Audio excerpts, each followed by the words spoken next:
Hello and welcome to the Veiled Presence. My name is Ron, and in today's video, we will explore the word art, not just as a concept, but as a living thread woven through time. From its ancient linguistic roots to its cultural expressions and philosophical depths, we'll trace the quiet unfolding of this word across civilizations, traditions, and the human spirit. Let's begin this journey together.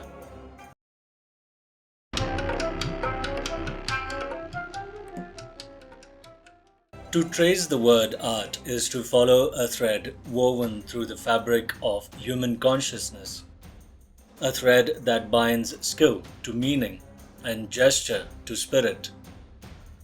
Our journey begins not with pigments or canvas, but with sound, the Proto-Indo-European root ar, meaning to join skillfully. This was not merely a technical act, but a sacred gesture, the joining of hand and intention, of material and mystery. In this root lies the earliest whisper of what it means to make with purpose. The Romans gave us ars, a word that encompassed craft, technique, and learned skill. It was not confined to aesthetics, it included architecture, rhetoric, weaving, and even medicine. Ars was the discipline of shaping the world with intention, a form of knowing through doing. By the 13th century, in Old French and Middle English, art evolved to signify mastery, learned skill honed through education and repetition. It was embedded in the liberal arts tradition, where grammar, logic, and rhetoric were seen as tools for cultivating the soul. Art was not decoration, it was formation. Then came the Renaissance, a rapture and a rebirth. Art stepped out of the shadows of utility and into the light of humanism. No longer merely craft, it became a mirror of the human spirit.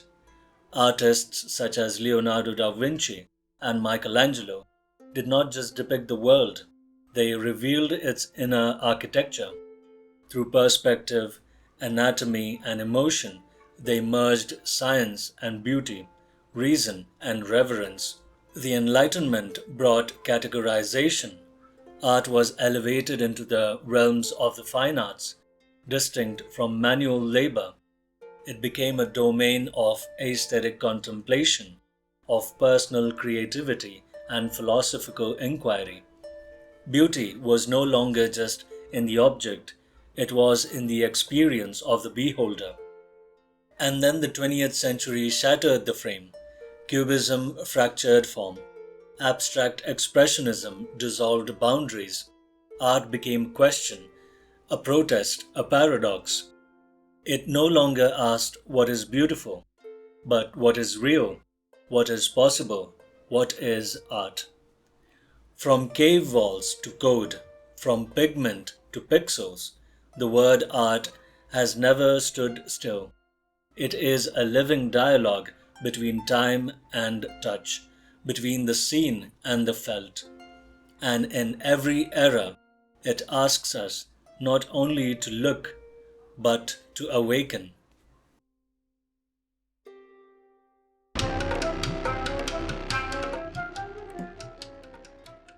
Art is not a single word.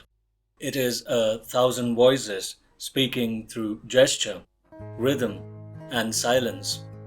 To understand its meaning across culture is to listen to the soul of humanity in many tongues.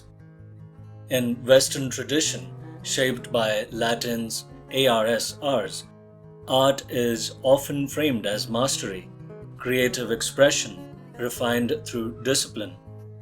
It is the pursuit of excellence, the shaping of form to evoke beauty, emotion, or truth.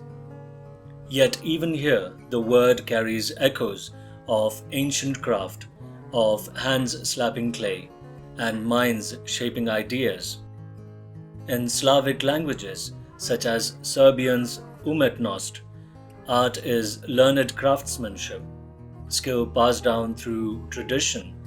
It is not merely the product of inspiration, but the fruit of dedication, memory, and lineage. To create is to honor those who came before, to continue a thread woven through generations. In South Asian languages, art is shilpa, ordered creation, where form and spirit converge. It is not separate from the sacred, whether in the temple carvings or classical dance. Art is a ritual of embodiment, a way to make the invisible visible. Craft becomes devotion, and beauty becomes offering. In Arabic, fann, fan, dissolves the boundary between fine art and practical skill. A ceramic bowl, a geometric tile, a line of calligraphy, all are expressions of fan. Here, art is not confined to galleries. It lives in homes, in prayer, in architecture. It is both aesthetic and functional, both ornament and essence. Across many African languages, art is inseparable from wisdom. It is a vessel of ancestral knowledge, a living archive of spirit and story. Masks, textiles, and carvings do not merely decorate, they speak. They remember. Art is not static, it dances, sings, and heals. In East Asia, art is a meditation. Calligraphy, poetry, and painting are not separate disciplines, they are one breath. A single brushstroke contains philosophy, emotion, and silence. Art is the practice of presence, the cultivation of harmony between inner and outer worlds. Indigenous traditions across the globe remind us art is identity. It is sacred storytelling, a way to mark time, place, and belonging. From sand paintings to totem poles, from woven baskets to ceremonial chants, art is not created for display, but for transmission. It is a living thread between ancestors and descendants. Across languages and landscapes, art is not merely a product, it is a way of being. It teaches us that beauty is not universal in form, but in intention, and that every culture, in its own rhythm, has asked the same question: how do we make the meaning visible?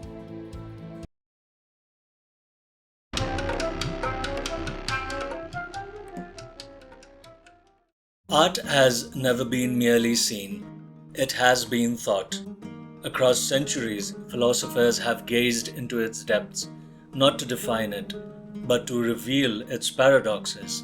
Plato, writing in The Shadow of the Ideal Forms, saw art as imitation. Mimesis, a mirror held to a mirror.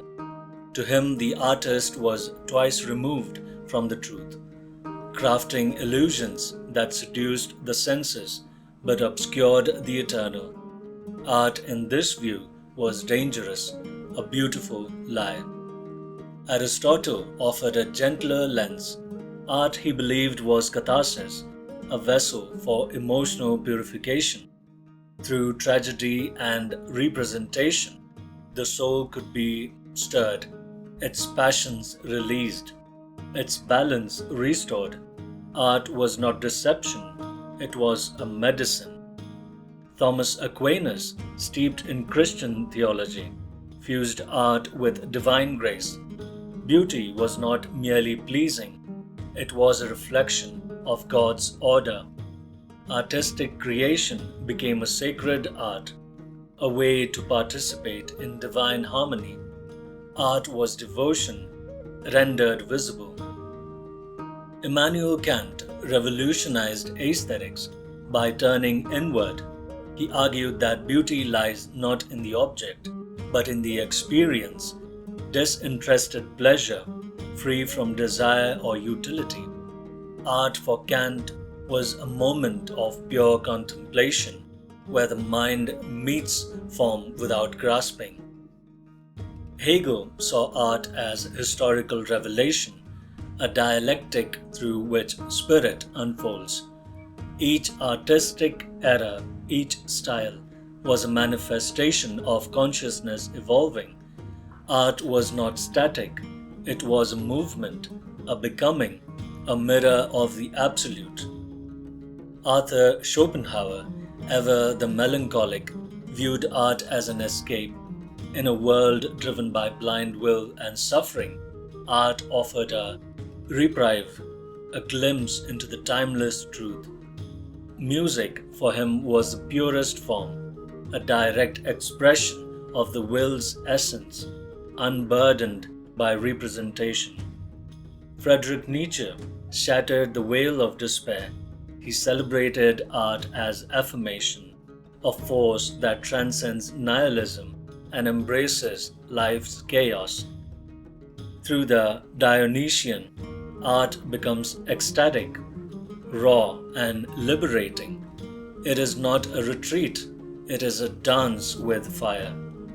Arthur Danto, in the modern age, reframed art as institution.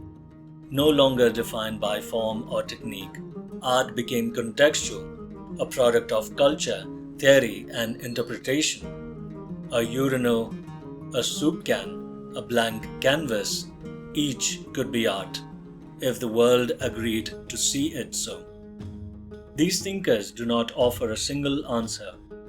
They offer prisms, ways of seeing, feeling, and questioning. Through them, art becomes not an object, but a dialogue, a transmission, a rupture, a presence.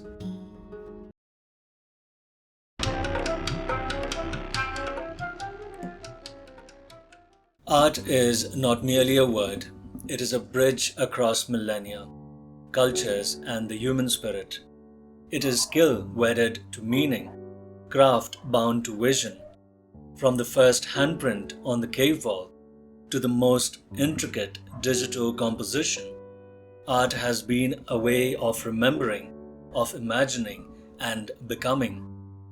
It has carried our grief and our joy, our questions, and our revelations. It has spoken when words could not, and listened when silence was needed. To every artist, known and unknown, ancient and contemporary, who shaped this journey with brush, chisel, voice, code, and breath, we offer our deepest gratitude. You did not merely create, you transmitted. You did not merely decorate, you revealed. Your work is not forgotten. It lives in the eyes of those who see, in the hands of those who make, and in the hearts of those who dare to feel. May this exploration inspire us to see and create with new eyes, to honor not just the legacy of art, but the living spirit that moves through it. Art is not a possession, it is a presence, and through it, we remember who we are. Thank you for joining me here at Veiled Presence. If this exploration has resonated with you, I'd be grateful if you like, share, and subscribe. It helps this quiet space reach others who seek reflections through art and meaning. To all the artists, thinkers, and storytellers who shaped this journey, thank you. Until next time, may your presence be gentle and your creations true. Goodbye for now.